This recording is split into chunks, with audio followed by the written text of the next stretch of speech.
रोहित शर्मा और हार्दिक पांड्या प्रशंसक माने परस्पर सह कले संघर्ष। आईपीएल मैच समय होइगला झगड़ा जहां देखि आपण माने मध्य आश्चर्य होइजिबे, आपण माने मध्य मुंडरे हाथ देबे।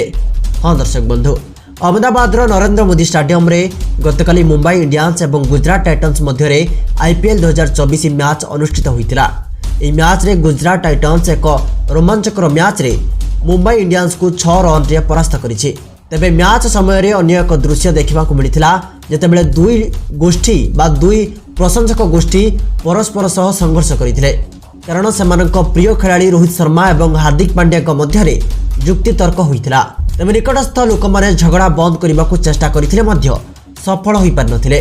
यह घटना सह जड़ित एक वीडियो सोशल मीडिया प्लेटफॉर्म रे जबरदस्त रूप से भाइराल होउछि।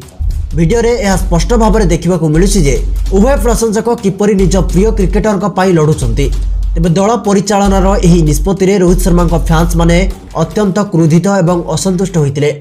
गतकाल मैच रे यह असंतोष स्पष्ट देखा जितेबाला स्टेडियम रे 80,000 लोक भर्ती होते और हार्दिक पांड्या को वोटिंग करते चिड़ाई।